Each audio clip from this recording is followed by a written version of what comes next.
Добро утро, почитувани гледачи, добре ни дојдовте и во денешното ново издание на емисијата Фактор здравје. Зборуваме за заштита на кожата и негување на кожата во зимскиот период, како да ја заштитиме од студот, посебно кои оние луѓе кои што имаат хронични проблеми со кожата, како што се псоријаза, екзема, себороичен дерматит, атопичен дерматит и ред други состојби кои што во зима заради најразлични фактори, а пред се на прво место студот, ја влошуваат состојбата, па некогаш преминуваат и во дерматолошки проблем, односно се воспалуваат, па треба посебно да се обрне внимание на сето тоа. На оваа тема разговараме со доктор Тихо Цветковиќ, дерматолог од приватната здравствена установа Дермаплус. Добро утро, доктор Тихо, добре ни дојдовте во Фактор здравје.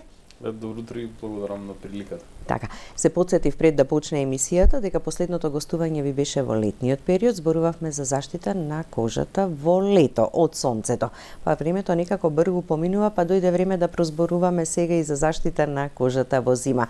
Тие се некои два клучни периоди, иако кожата бара нега и заштита во текот на целата година. Што е она што во зима влијае на кожата? Најпросто кажано, обратното од летото. Значи, во летото, примарно, ние сончевата заштита, односно SPF заштитата, меѓутоа во зимата, иако имаме и доза на SPF заштита, сепак е побитно да ја држиме нашата кожа хидрирана, да ја заштитиме онаа бариера, која што ќе ни овозможи физиолошките процеси на кожата да се одвиваат непрекинато, па автоматски и да ја задржиме таа еластичност, да ја задржиме таа заштитна одбрамбена нејзина функција. А тоа го правиме доста едноставно, за кое што денеска ќе позборуваме поконкретно. Така, да. На сите би ни пречело ако ни се исуши кожата, ако е рапава, па дури се јави и црвенило. Меѓутоа, по-драматично е кај луѓе кои што веќе ги имаат хроничните проблеми со кожата, како што ги набројав претходно. Треба да бидат многу повнимателни претходно некоја подготовка да направат или да знаат како во зимскиот период да ја третираат и негуваат?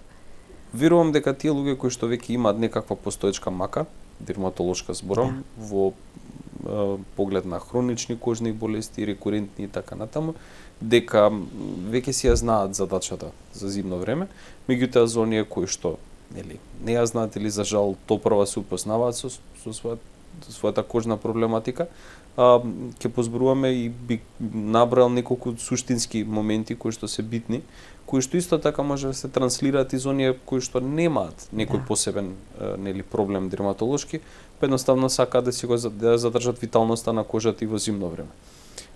Пред се мислиме на сувоста. Значи сувоста е оној фактор кој што е најдоминантен во зимата. И тоа се случува ради многу проста причина, затоа што губиме многу повеќе вода во зимно време, поради оние процеси на загревање, односно на вазодилатација во топол загреван простор, апропо минусните или околу нула температурите, па на тој начин кожата губи дел и од својата хидрација, која што со себе носи сувост, која што значи и засегната бариерна функција, и тоа се преведува во сувост, во пецкање, во чешкање, во една нелагодност, а и општо естетски не изгледа пријатно за око.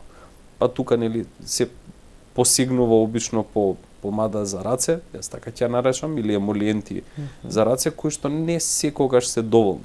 Многу забораваме дека не треба секогаш да се ослониме на фармаколошкиот момент, туку постојат навики во нашето секојдневие кои што ние треба да ги практицираме, за да не дојде моментот да мора секојдневно или претерано да ставаме повеќе емолиенти или полипракмазија со повеќе лекарства на повеќе доктори и слично. Така.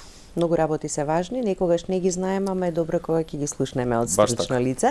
Ќе погледнеме блок реклами, па продолжуваме со разговорот. Останете со нас до самиот крај, повелете, вклучете се во емисијата со вашите прашања, за да добиете совети и препорака за проблемот кој што во моментов го имате со вашата кожа.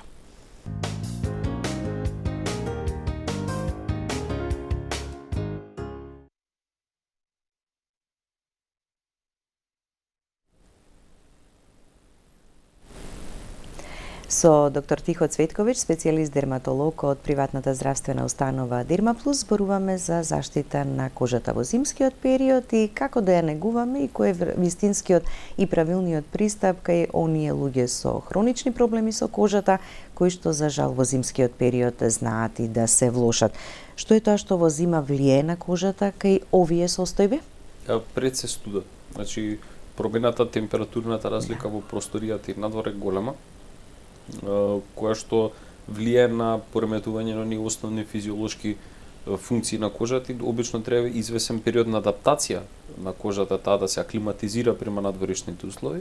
Меѓутоа ние со нашиот начин на живот и со ова брзо секојдневие кое што ни е инсталирано, често пати правиме големи дискрепанци во поглед на тоа, или со преврела вода миеме раце, не ставаме соодветен препарат, забораваме вода да се напиеме и слично, доаѓа до губење на хидрацијата која што придонесува кон појава на сувост. Генерално сувата кожа е поподложна на се. Па затоа, тие известни состојби, известни би рекол и болести, меѓутоа и состојби, да ги разграничиме тие два момента, се exacerbираат, се влошуваат заради нагласената сувост. Меѓутоа, во основата, секоја болест или состојба која што во својата дефиниција има нешто поврзано со ксероза, односно со сувост, ќе бидат влошени во зимскиот период. Затоа велам луѓе кои што си имаат мака, веќе се надевам едуцирани и спремни за да знаат дека зимата е период каде што ќе треба да обрнат повеќе внимание. Меѓутоа, за оние кои што не знаат, еве сега ќе кажеме дека постои известен сет на навики кои што ние треба да си ги преземеме, кои што на долги стази многу може да ни помогнат. Особено е ова важно за оние состојби болести кои што и некако поинтензивно влијаат на квалитетот на животот и на естетската перцепција. Ќе би ја спомнал псоријазата како број 1 состојба, која што во зима и така се екзацербира и тие плаки стануваат многу поинтензивни и за око, меѓутоа и со субјективни симптоми како што се јадежот, како што е пецкањето, општата нелагодност. Сето тоа е ради таа изразена ксероза, па затоа треба и порано да се почне, не да се чека минус да падне, туку да се почне веќе конкретно есента, конкретно октомври, да се почнат со интензивни емолиенти, со внимавање на температура на вода со која што се бањаме, миеме раце и слично.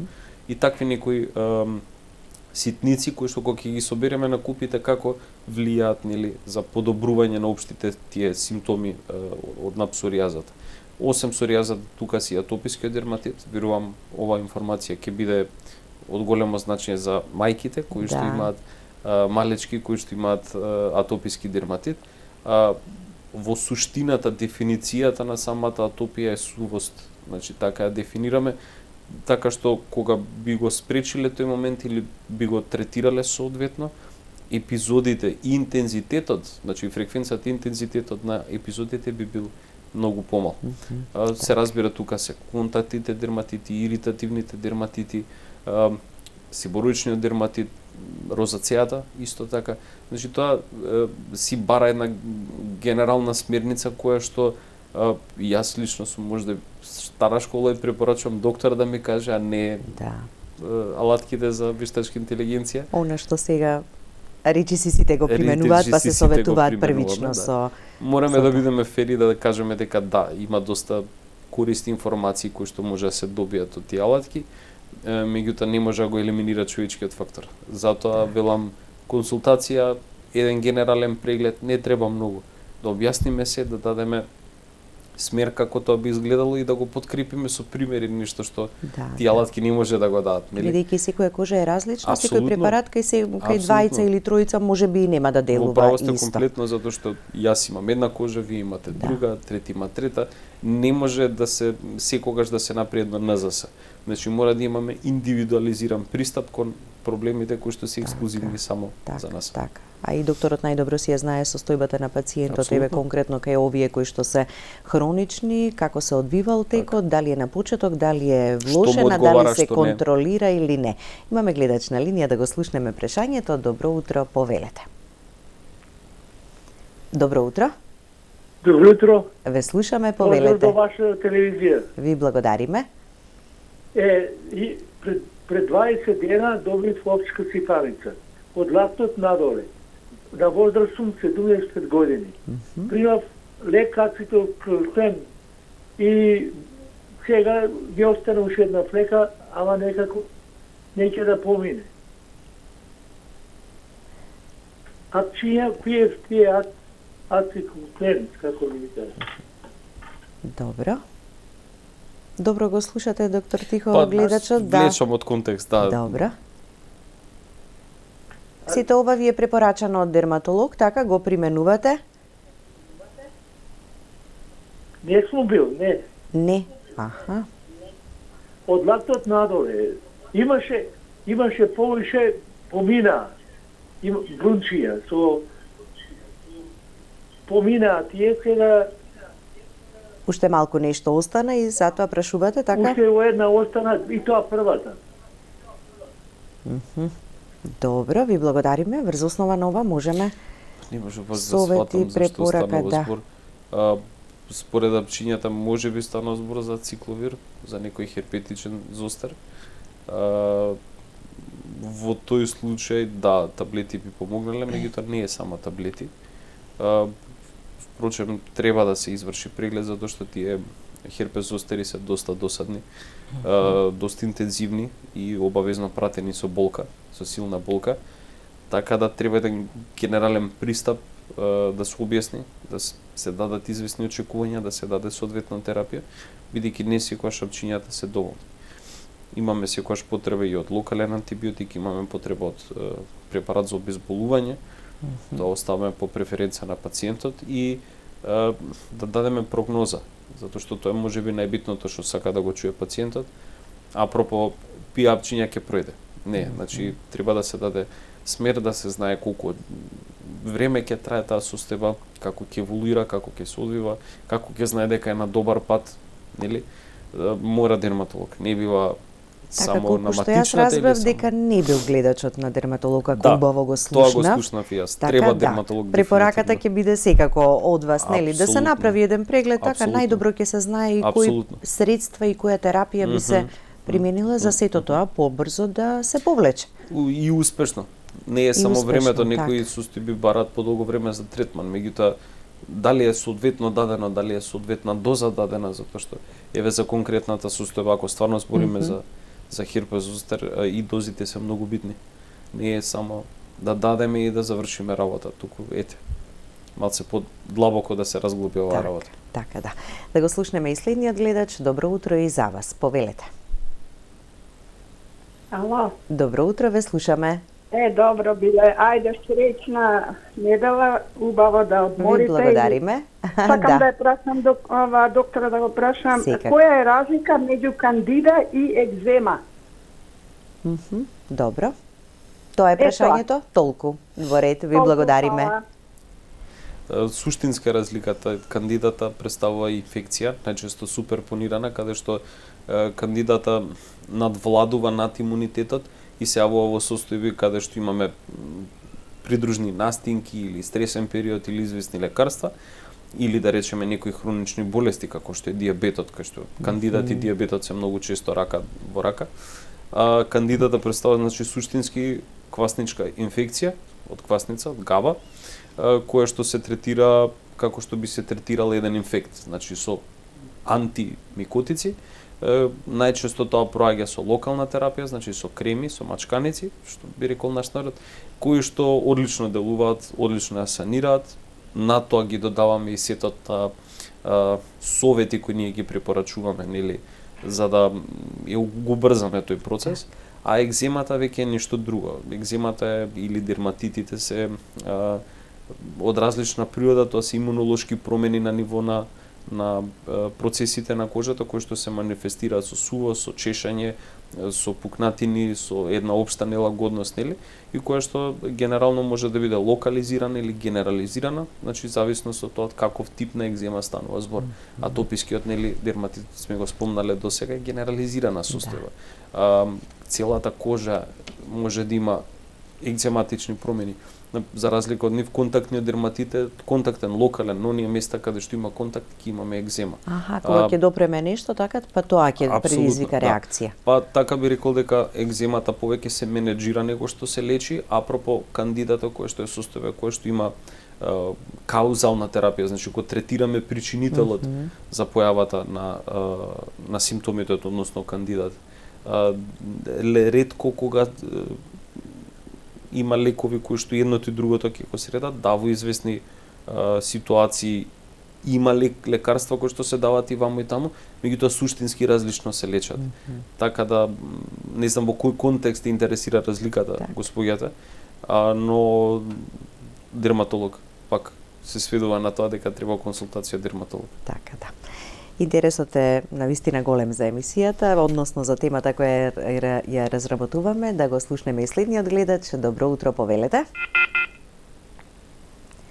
Добро утро, дали сте се уште на линија? Ајде, се надевам дека ќе се обидете повторно да се јавите, имаме уште време до крајот на емисијата. Кај сите овие состојби кои што ги споменавме, можеме ли поединечно само да кажеме и да упатиме совети кај оние кои што го имаат проблемот со ваквата состојба или болест, како ја да ја третираат и да ја негуваат кожата во зима? Ако летото и сонцето одат во прилог на сите овие состојби, зимата и студот не толку ја влошуваат состојбата. Да, еве ќе почнеме од повторно, ќе почнеме од она што верувам псоријазата, најбитно, така, да, псоријазата. Летото заедно со од сонцето, со морската вода и со намалените моменти на стрес преку ние годишни одмори летни, и така како благодарно делуваат на псоријазата, имаат многу убав позитивен ефект каде што примарните промени по кожа се залечуваат, чешањето се стивнува и слично. На сметка на тоа зимата е обратно. Ради зголемената суба се зголемуваат и субјективните и објективните симптоми и клинички на самиот пациент кој што има псоријаза, особено за оние големо плакарни псоријази што имаат големи плакини или по грбот, по рацете, по стомакот, нозете и слично. Генералната смирница е да се има терапија спремна која што веќе веруваме назначена од доктор, ако не е да се назначи. Правиме муабет за фармаколошка, значи правиме муабет за терапија вистинска, не правиме муабет за помади или емолиенти. Значи да си има една таква терапија спремно, затоа што екзацербација мора да има. Во тој случај веднаш почнуваме кон користење на таа терапија за да се намали оној иницијален шок кој што ќе дојде нели со појавата на симптомите, за да тие се тонираат, се смират, а после тоа треба да се настапи кон одржување со емолиенти и со сет на навики кои што веќе неколку наврати ги спомнав, да се избегнува дополнително сушење на кожата. Оваа комбинација на работи придонесуваат таа псоријаза да биде под контрола. Не да се излечи, значи да немаме таа заблуда, за жал, немаме лек вистински до сега, туку правиме муабет за симптоматска терапија. Сето ова на куп придонесува кон подобрување на симптомите. Нормално и зимата си има сончеви денови, да се користат максимално, имаат бенефит, конкретно за псоријазата исто збориме, така да, нели, тоа е тоа. Но на врвот на оваа пирамида седи советот од дерматологот.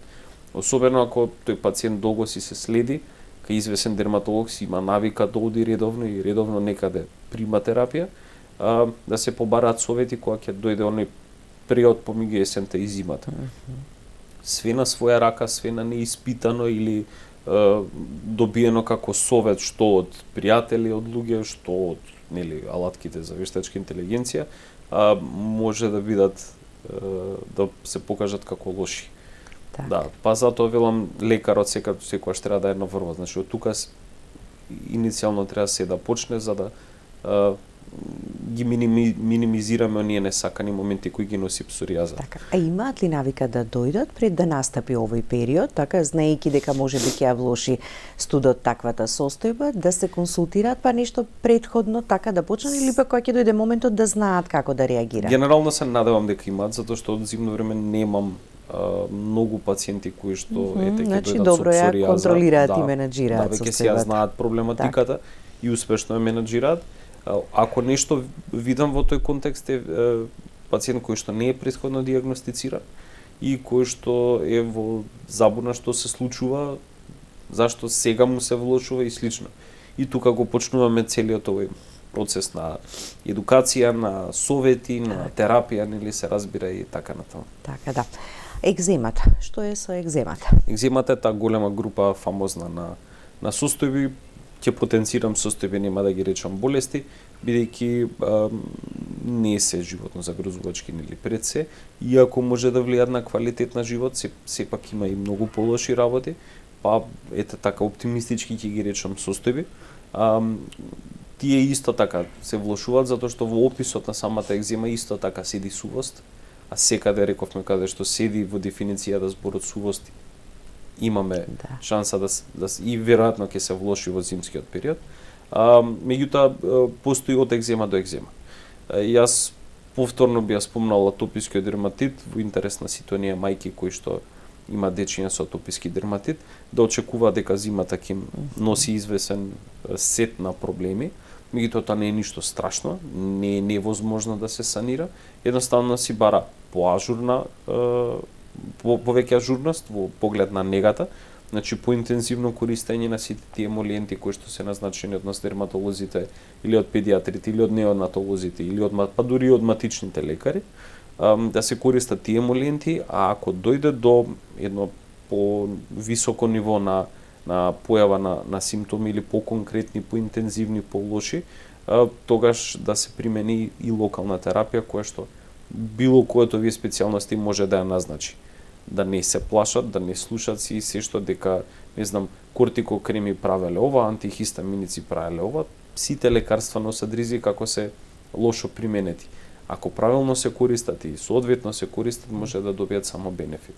Па затоа, ако не се сигурни, ако се во некоја забуна или добиле конфликтни мислења, да се побара трета помош, четврта помош, значи да се добие една генерална слика, па да се излече од тоа заклучок. Колку и количински да се применуваат и колку временски да се користат, количина, така? тип на препарат, на лек и така натаму, значи тоа е многу битно. Генерално денеска емолиентите се добро покриени и од матичните лекари.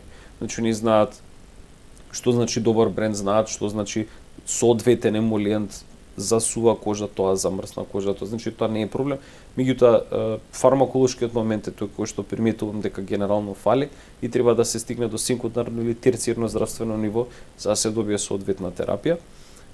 Осем атопијата, тука се иритативните дерматити кои што се исто така многу честа појава. Во таа група спаѓаат и оние екстремно суви раце кај луѓе кои што чии што раце се со вода, како да речеме, или шанкери или така натаму, значи чии што раце се константно во допир со вода и тој иритативен дерматит изузетно лошо делува во зимниот, односно се манифестира во зимскиот период, каде што таа сувост надмашува некои нормални, би ги рекол, граници, имаат потешкотија да ги свиткаат рацете во зглобови, им пукаат рани меѓу прстите се. Затегната е многу кожата тогаш, така? Екстремно, да. И е сето тоа пратено со јадеж, кој може да влие на квалитет на живот, зборам да наруши сон, да смета во секојдневни нормални активности, и меѓутоа се и ризик за инфекција, ризик се за накалемување на некој инфект, дали ќе бил гавичен, дали ќе бил бактериски, не е битно, па затоа е многу битно тука да почнеме да делуваме рано, да делуваме и правилно. Да. Колку повеќе количински ставаме од масните креми, подобро правиме? Фреквенцијата е битна, не количината, затоа што не секогаш... Мислиме дека ако многу ставиме крема, дека ќе ја омекнеме кожата. Честа грешка која правиме, количината не е доволна. Џабе ние ќе ставиме 1 кило крема на рацете, ако ја ставиме еднаш неделно. Подобро е фреквенцијата да ја зголемиме, значи да секојдневно да се одвива еднаш, 2 пати, 3 пати по потреба и да биде во нормално или некои нормални количини, да не биде во ексцес, затоа што потоа си носи друг сет на проблеми. Не само финансиски, нели не е меѓутоа и по здравјето на кожата. Така. Не сме го постигнале посакуваното, така, а веќе нешто применуваме. Да. Следува уште еден блок реклами, па продолжуваме понатаму, останете со нас до самиот крај.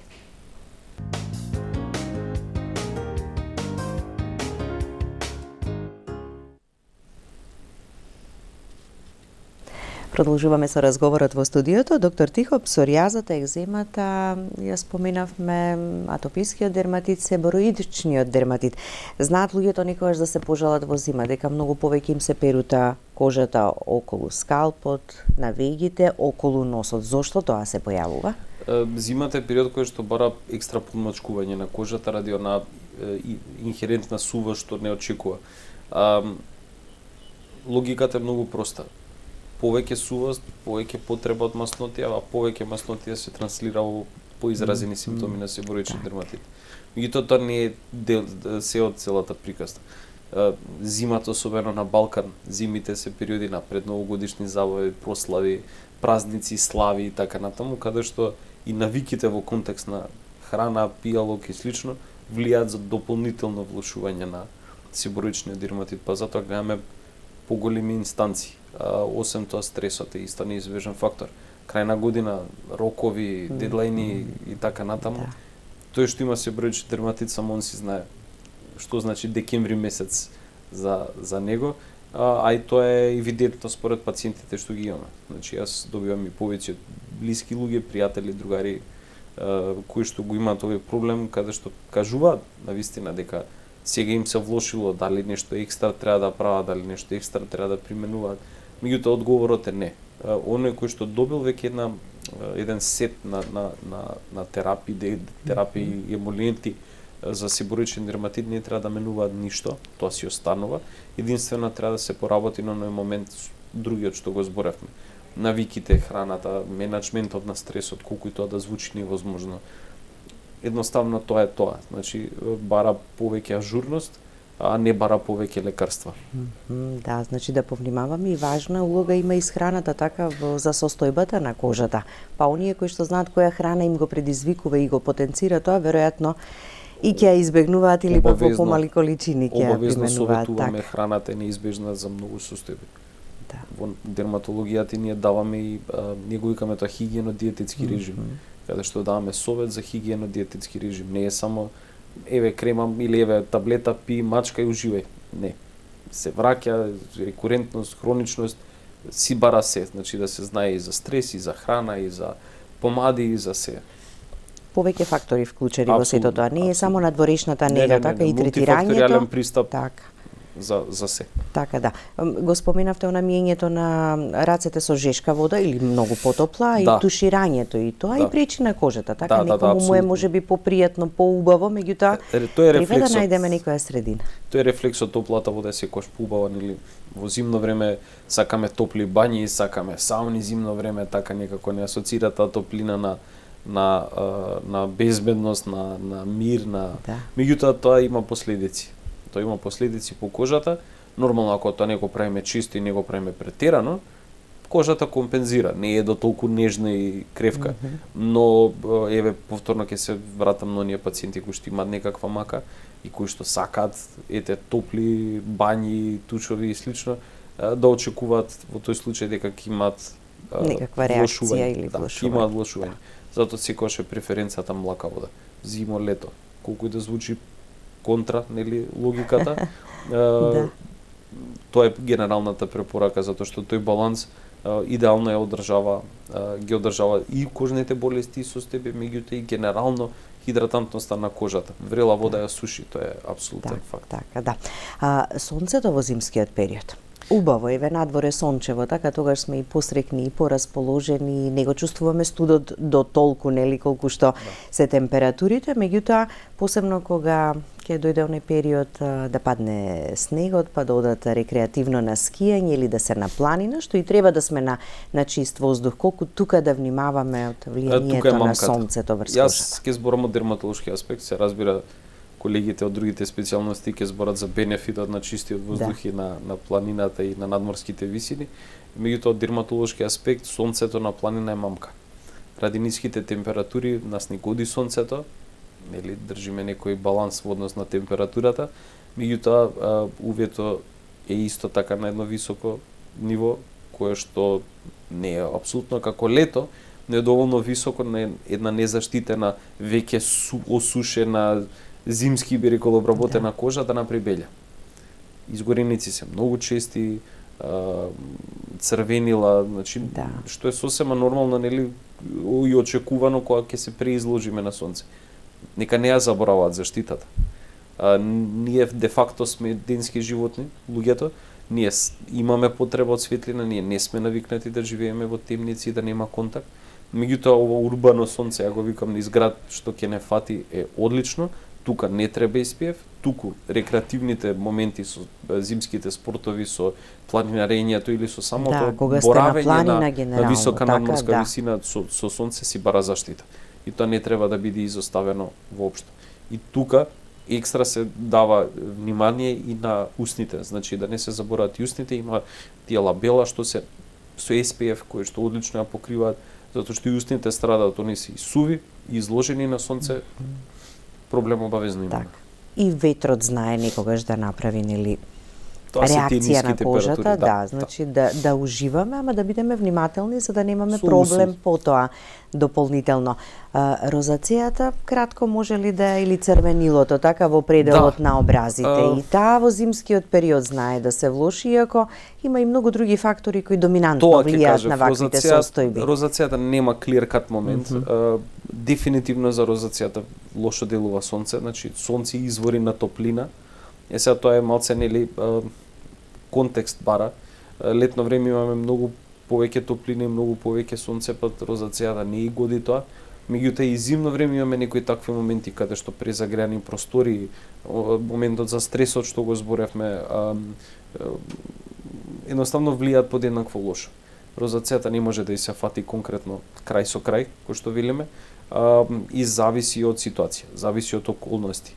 Едно е сигурно, бара дисциплина. Розацејата е едно од тие состојби, како и псоријазата, како и атопијата, како и некои други, кои што бара дисциплина, бара строг сет на правила на однесување и правила, нели, мислам, предсено навики, за да ја држиме во баланс. Дека има некоја екстремна битност, ладното и сувото време, не би рекол толку, повеќе оние други работи поврзани со ладното време. Тоа се високите температури, загреани из простори, во кола ќе пуштиме грејање брзо да се згре. Посуфе внатре и воздухот, така и сето тоа на воздухот ради тие грејни тела и така. Значи, розацејата исто така состојба која што треба да ја држиме цела година под контрола, не само во зима, но не дека ја тргаме ногата од педалата за газ кога станува збор за зима, пошто нема доволно сонце. Нема сонце, ама има други проблеми. Така да.